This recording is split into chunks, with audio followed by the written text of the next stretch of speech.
Hello everyone, welcome back to the channel. कैसे हो आप सब। आज हम अपना हिंदी का पार्ट पढ़ेंगे कारतूस, जिसके लेखक का नाम है हबीब तनवीर। एक बार डिस्क्रिप्शन बॉक्स जरूर चेक कर लेना, क्योंकि वहाँ पे आपको Instagram notes, important question and playlist की लिंक मिल जाएगी। तो बिना किसी देरी के अपने पार्ट को स्टार्ट करते हैं। तो यहाँ पर इस पार्ट में लेखक ने एक बहुत ही ज़्यादा बहादुर और शूरवीर व्यक्ति के बारे में वर्णन किया हुआ है। बेसिकली उसके कारनामों के बारे में बताया हुआ है। एंड वो जो शूरवीर व्यक्ति है, वो उसका एक ही लक्ष्य था कि उसे अंग्रेजों को अपने देश से बाहर निकालना था। और इस पार्ट में लेखक ने 4 लोगों का वर्णन किया हुआ है। वो कौन कौन से हैं? कर्नल, लेफ्टिनेंट, सिपाही और सवार। तो जैसे कोई आर्मी होती है, आर्मी में अलग अलग पोस्ट होती है, तो वैसे ही अंग्रेजों की आर्मी में भी एक कर्नल, लेफ्टिनेंट और सिपाही एंड सवार होते थे। ठीक है। तो यहाँ पर कर्नल और लेफ्टिनेंट आपस में ना एक शूरवीर व्यक्ति या फिर बहादुर व्यक्ति के बारे में बात कर रहे होते हैं, जिसका नाम क्या होता है? वजीर अली। और उसके कारनामों को डिस्कस कर रहे होते हैं। और वजीर अली ने अंग्रेजों की नाक में दम कर रखा था, और उसको देखते ही अंग्रेजों को रॉबिन हुड की याद आ जाती थी। मतलब वो इतने ज़्यादा स्ट्रांग थे। ठीक है।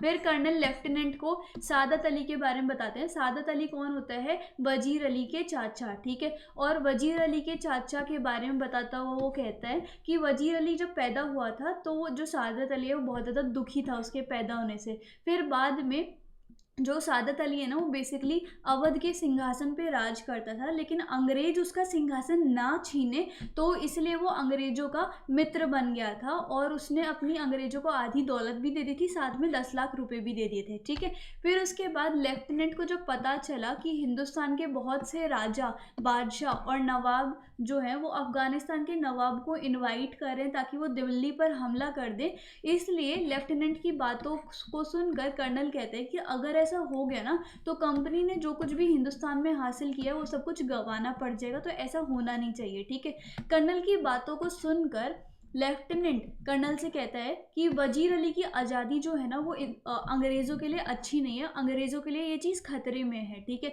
इसलिए अंग्रेज को किसी भी तरह वजीर अली को गिरफ्तार करना होगा, उसको जेल में बंद करना होगा।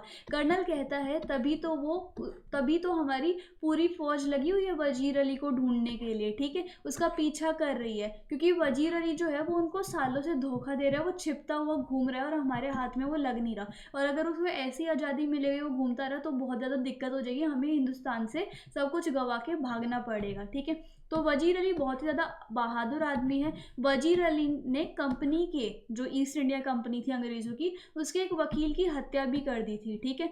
कर्नल ने हत्या की घटना का वर्णन करते हुए कहा कि मतलब जब वो हत्या हुई थी, तब उसका वर्णन करते हुए कहा कि वजीर अली को उसके पद से हटाने के बाद ना, अंग्रेजों ने वजीर अली को बनारस भेज दिया था। फिर जब वजीर अली बनारस में थे, उसके कुछ महीने बाद गवर्नर जनरल ने वजीर अली को कोलकाता बुला लिया था। पहले तो उसको बनारस भेज दिया था उसके पद से हटा के, उसके बाद उसको कलकत्ता बुला लिया था। ठीक है। फिर वजीर अली ने कंपनी के वकील से शिकायत की कि आप भाई, पहले तो मुझे बनारस भेजा, बनारस से अब मुझे कलकत्ता बुला रहे हैं। तो फिर उसने फिर वकील से शिकायत की कि गवर्नर जनरल अब मुझे कलकत्ता बुला रहे हैं। वकील ने वजीर अली की शिकायत पर कोई गौर नहीं किया, इग्नोर सा कर दिया, और उल्टा वजीर अली को ही बुरा भला कहने लगा। वजीर अली के दिल में एक तो पहले से ही अंग्रेजों के लिए बहुत ज़्यादा नफरत थी, और ये सुनकर वजीर अली को बहुत ज़्यादा गुस्सा आ गया, जिससे उन्होंने चाकू मार मार के ही उस वकील की हत्या कर दी थी। ठीक है। तो ये थी हत्या की घटना।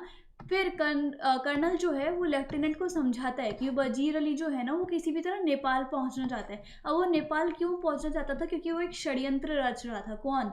वजीर अली। ठीक है। वहां पहुंचकर उसकी ये योजना है कि वो अफगानिस्तान का हिंदुस्तान पर हमला करने का इंतजार करेगा। वो चाहता है वजीर अली कि अफगानिस्तान जो है वो हिंदुस्तान पर हमला करे, और वजीर अली इस तरीके से अपनी ताकत को बढ़ाएगा। सादत अली को सिंहासन से हटाकर, मतलब अपने खुद के चाचा को वो सिंहासन से हटाकर खुद अवध पर कब्जा करेगा और अंग्रेजों को हिंदुस्तान से निकालेगा। इसलिए ये सब जानते हुए, इसलिए अंग्रेज जो है वो वजीर अली को पकड़ना चाहते थे। ठीक है।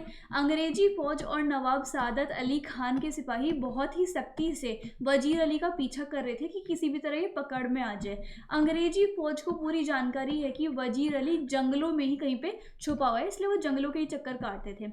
फिर अचानक से लेफ्टिनेंट कहता है कि भाई घोड़े पर सवार एक आदमी जो है ना, वो सीधा अंग्रेजों के टेंट में, अंग्रेजों के तंबू की ओर आता हुआ मालूम हो रहा है। और जो घोड़े के कदमों की जो साउंड है टप टप टप टप वाली, वो धीरे धीरे बहुत ही ज्यादा नजदीक आ चुकी थी, ठीक है, और वो अचानक से रुक जाती है। फिर सिपाही अंदर आकर कर्नल से कहता है कि एक सवार, एक घुड़सवार जो है वो आपसे मिलने आया हुआ है। कर्नल जो है सिपाही से उस सवार को अंदर आने के लिए कहता है कि भाई भेज दो, देखते हैं कौन आया हुआ है। कर्नल सवार से आने का कारण पूछता है कि भाई तुम यहाँ पे क्यों आए हो, ठीक है।